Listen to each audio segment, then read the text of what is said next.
Alright, so what's going on, YouTube?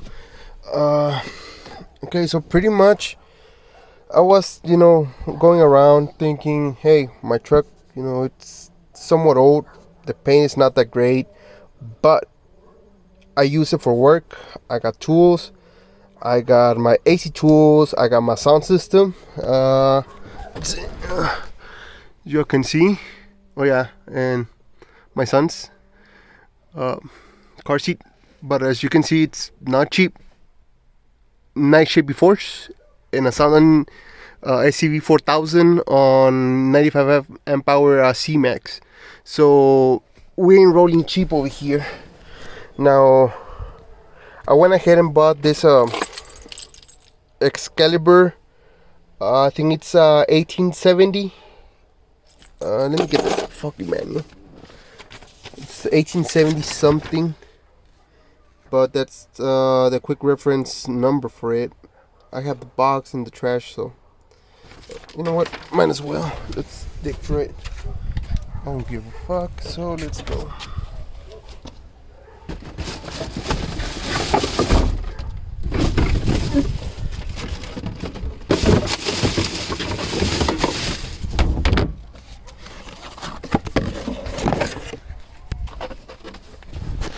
Right, so it's gonna be the AL 1873 DB. This specific alarm, I bought it for I want to say $130 or so. So it does what it says. It's a remote start, works fine. It has some good features. On the trunk, I didn't put what's it called, that fucking pin, this pin, because I don't have a battery up front. I went ahead and deleted the front battery, and everything's running from my C-Max bank, which is inside the truck. So yeah, I tried to put it, but fuck it. I actually used the input for the hood for my trunk, which is gonna be for this specific alarm. The gray one, where is it? Hood pin, gray one. That's the one that I'm using for my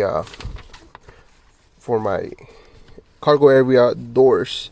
Now, on this specific vehicle, you will have one trigger for this door, the driver's side. You're gonna have another trigger for the passenger doors. All three, not just one, all three. I don't know why, but that's how it works.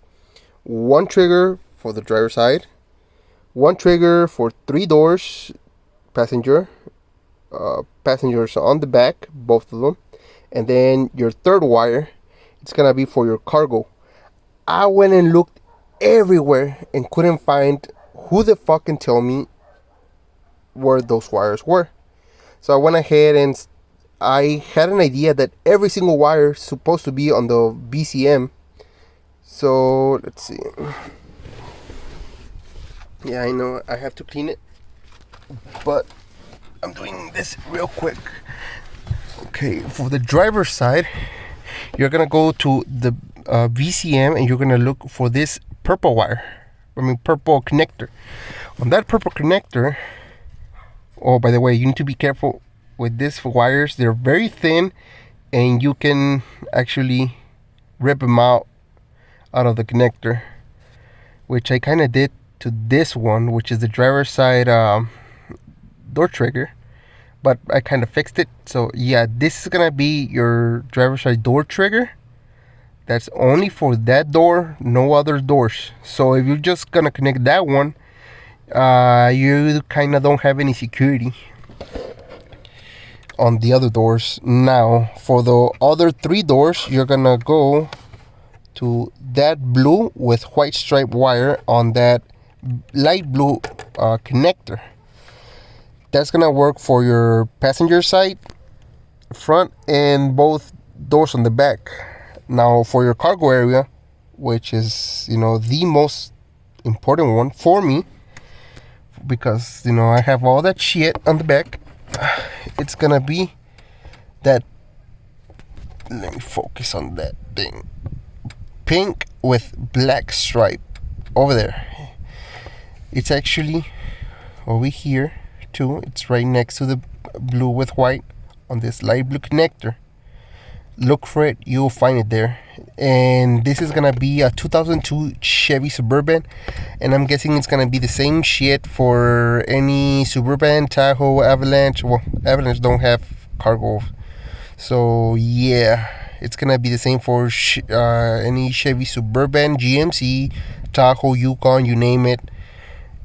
I bet it's gonna be the same colors. Haven't checked, but I bet they are.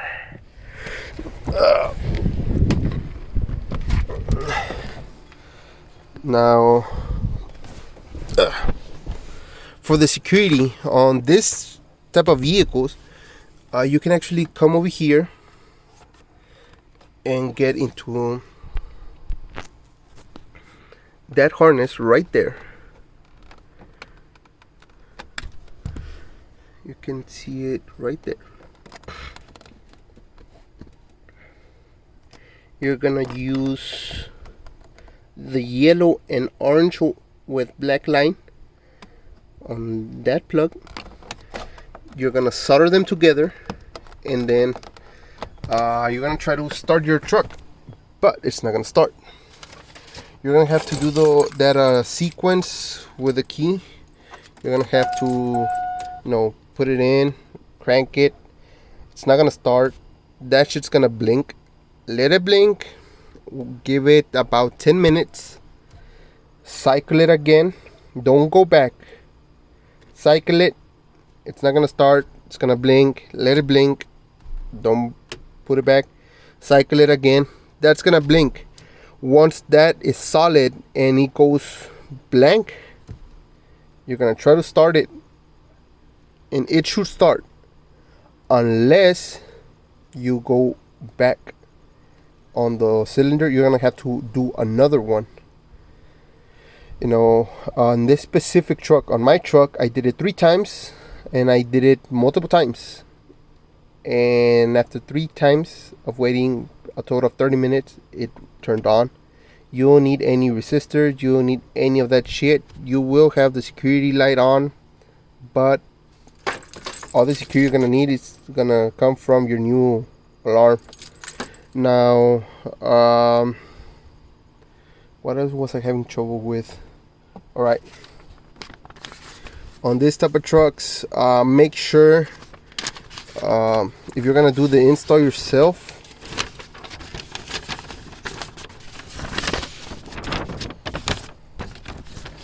make sure you, where is it, engine detection. On the engine detection, it comes with the default setting to have the voltage tested, so the alarm knows that your truck is on. On my truck, the voltage doesn't drop at all, and I will show you in a bit. I'm gonna put it in. I'm charging almost 16 volts. It's a tad over. Let me pull it back. I pulled it back a bit. Yeah, but here. Yeah, let me take. There we go. Oh. But yeah, as you can see, my voltage doesn't drop much, but the alarm will sense that your voltage didn't rise, so it's gonna continue cranking and cranking, and you're gonna fuck up your starter. So best bet on that one, it's either use the tach wire, data tach, or crank only. Those are the ones that I recommend, because if you have a very good charging system like I do, that one and that one is gonna fuck up your starter, and that's thinking positive. If not, it will fuck up your flex plate, and you don't want that, because then you're gonna have to drop off your transmission. You're gonna have to make all this bullshit just because you didn't change that shit. Let's see what else that I would recommend. On the crank times, start on this one. If it doesn't start, go to the next one. Because the less stress you put on your starter, the longer it's gonna last. That's the best recommendation that I will give you all. Let's see.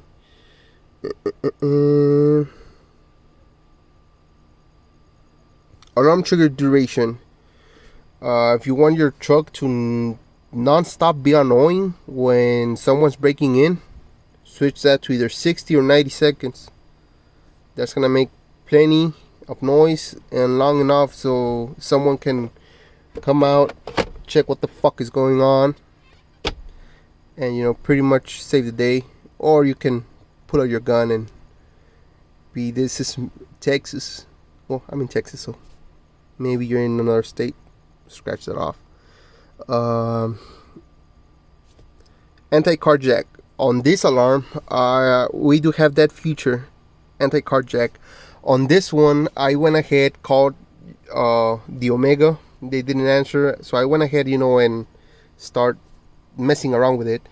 Anti-carjack. On this one, default it's off. I prefer it off because I'm not in a risk area. But anywhere you might get carjack, on this one it's gonna require you to, like, let's say you pick door. Every time you unlock the alarm and you open any door, you're gonna have to go to the belly switch button. You're gonna have to press it within 60 seconds. Even on the ignition, let's say you don't pick the door but you pick ignition, every time you turn on the vehicle, you're gonna have to press that button within 60 seconds, or the alarm will go into panic mode. Then your remote's not gonna work, and people are gonna think you're stealing your truck or car. So to get rid of that, you're gonna have to turn it on, turn it off, and press that valid button over there. Let's see. Unlock with trunk release. That's pretty much making 2 buttons unlock. On this specific one, I have the trunk release and I have the unlock button.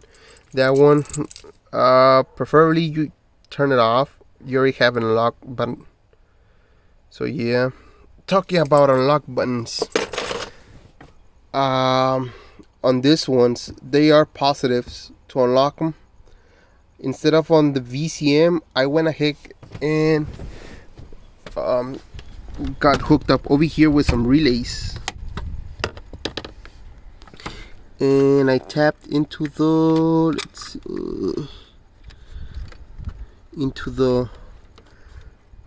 blue wire, that one, and the one on top.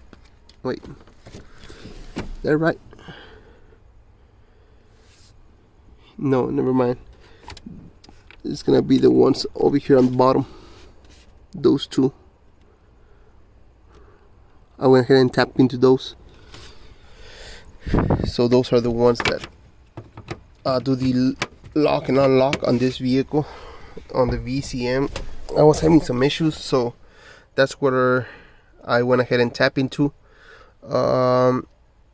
Remote start runtime. That's the default setting. Is plenty. 15 minutes. That's enough. I feel just that I'm just talking and talking. But yeah, that's pretty much it. If you have any questions, hit me up or comment below. I'll try to reply as fast as I can. I know I'm not always in YouTube, Well, I am, but I'm watching videos, not checking my profile. messages and all that, but I'll try to reply as soon or as fast as I can. But yeah, signing out.